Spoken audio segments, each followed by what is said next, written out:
Qatar and Emirates have become ubiquitous in the world of commercial aviation. Not only do they dominate the headlines, but Boeing and Airbus will bend over backwards to serve their needs. Their influence is undeniable, and it creates this sense of invincibility, a feeling that they'll dominate forever. But the collapse of airlines like PanAm and TWA has shown that even the biggest aviation titans can fall. And it turns out that Qatar and Emirates have never been more at risk of doing the same. So, why are Qatar and Emirates in trouble? Let me explain.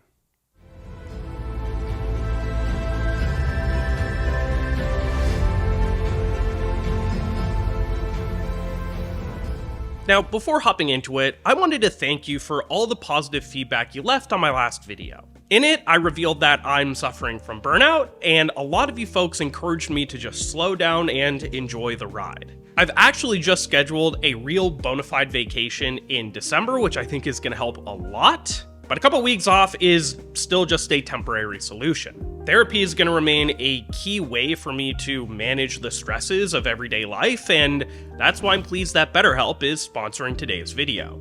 BetterHelp is an online therapy platform that's there for you no matter where your adventures take you. They have a network of over 30,000 licensed therapists who offer a wide range of expertise, all of whom can offer you help through your phone or computer. Getting started with BetterHelp is super easy. You just fill out a questionnaire, and within a couple of days, you'll be matched with a therapist. Scheduling sessions is also easy, and if for whatever reason your therapist just isn't the right fit, you can always switch to a new one that you really connect with. Therapy has been a really important tool for me, and I'm sure it's also helped a lot of you. And if you want to help support my channel while also supporting your mental health, you can go to betterhelp.com/explains for 10% off your first month of therapy.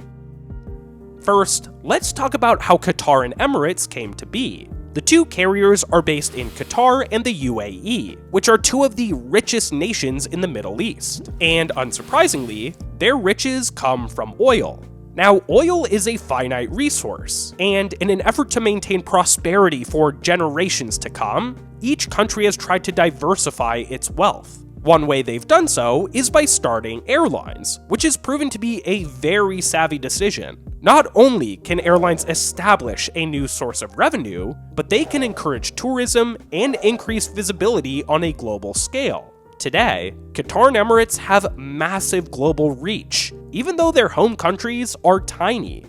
Okay, but how exactly did each carrier get so big?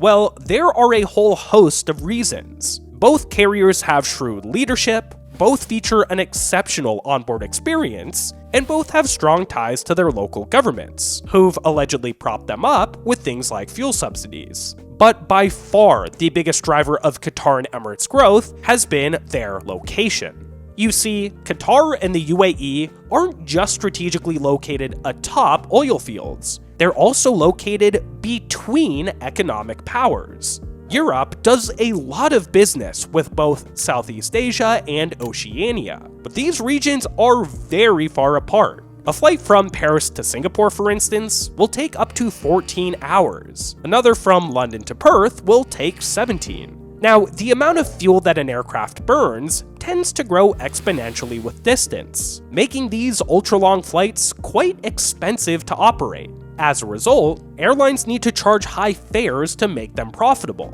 This is where Qatar and Emirates have seized a golden opportunity. They can connect these distant regions with a stopover at their Middle Eastern hubs. By doing so, they use much less fuel, which leads to lower fares and higher margins. This geographical advantage has been a massive catalyst to their growth, and Doha and Dubai, the home cities of Qatar and Emirates, are now the most trafficked routes in and out of London Heathrow, which is Europe's largest airport.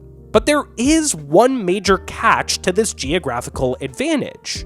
It isn't unique to Qatar and Emirates. India, for instance, also sits between Europe and Asia, and could easily serve as a stopover point as well. But Indian carriers have long been a mess. The worst offender is Air India itself, which has been marred by mismanagement and alleged nepotism, not to mention terrible service and dirty planes. This ineptitude has prevented India from becoming a major aviation hub, but things are starting to change. In 2022, Tata Group, a multinational conglomerate, took control of Air India. Now, Tata has dealt with its fair share of controversy throughout the years, but there is no denying that they are brutally effective. The companies under its management are highly profitable, and they're well equipped to transform Air India.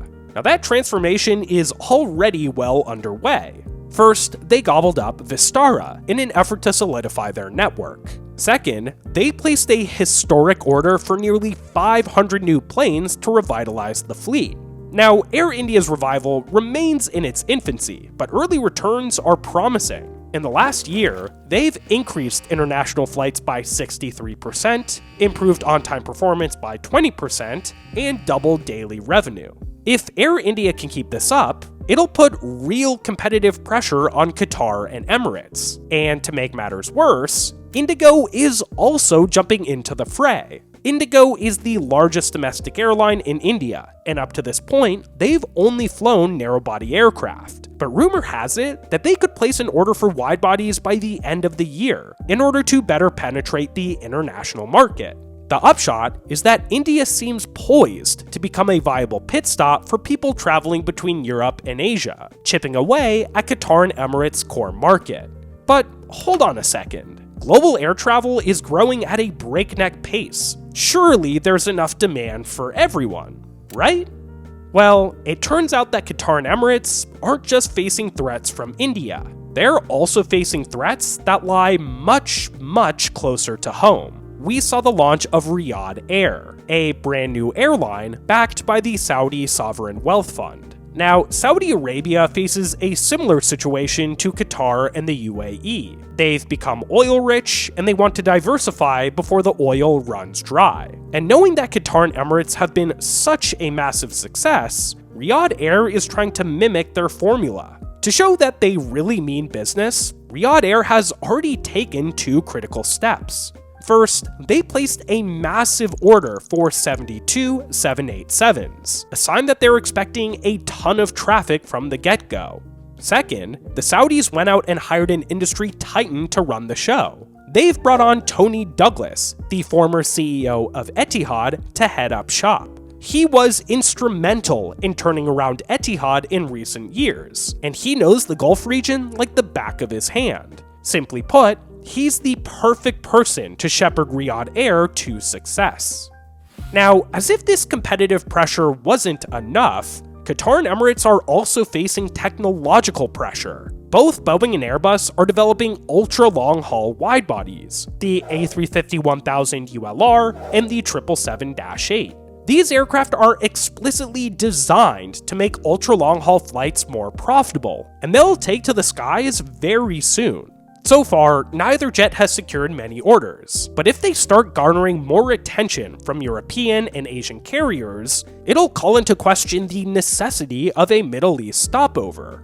To sum it all up, Qatar and Emirates are facing a flood of new competition from all sides, and frankly, neither has faced this sort of competitive pressure before. So, what exactly can they do to weather the storm? Well, both airlines have already taken a few proactive steps. First off, they're making plans to break into new markets of their own, exploring expansions into secondary Middle East cities. Now, in order to facilitate this growth, each carrier has been diversifying its fleet. Qatar, for instance, is greatly expanding its narrow-body lineup, going from a mere 29 narrow-bodies today up to 113 by the end of the decade. Emirates, on the other hand, hasn't bought any narrow-bodies, but it has ordered the A350-900 and 787-9, both of which are smaller than the 777s and A380s they fly today. This downsizing should make serving these secondary markets more profitable.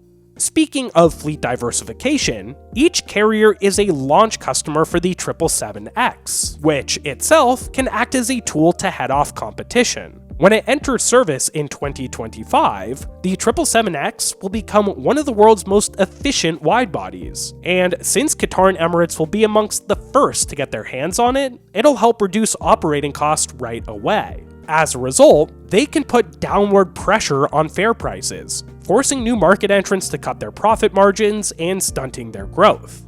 Now, all of these tactics can certainly help Qatar and Emirates stay strong, but in truth, the only way that they'll survive this competitive onslaught has absolutely nothing to do with their aircraft or the routes they fly. Rather, it has to do with the growth of their home cities. Simply put, Doha and Dubai need to become more than just stopover destinations. If they become real centers of culture, trade, and tourism, rather than simple transit points, it won't matter what the competition does. Qatar and Emirates will still see plenty of demand. Now, to be fair, this transformation is already happening. Dubai in particular has become a tourism hotbed, and it's a budding center of trade and business. But remember, Emirates is one of the biggest airlines on Earth, with over 250 aircraft on hand, 200 more on order, and over 100,000 employees. So the question I ask you is this: can the current levels of business and tourism in Dubai really sustain those vast operations by itself? I don't think it can. Ultimately, Dubai and Doha have to keep growing. Otherwise, this new competition in the stopover space will force Qatar and Emirates to contract, and they could be at risk of losing their status as two of the most influential airlines on Earth. So, what do you guys think? Do you also think that Qatar and Emirates are in trouble, and if so, what do they do about it? Let me know your thoughts in the comments section below. Thank you so much to my patrons for helping to make this video possible. If you like what I do and want to help the channel grow, go ahead and check out this link right here. And as always, if you learned something new today, leave a like and subscribe to keep learning. And until I see you again, don't forget to look up.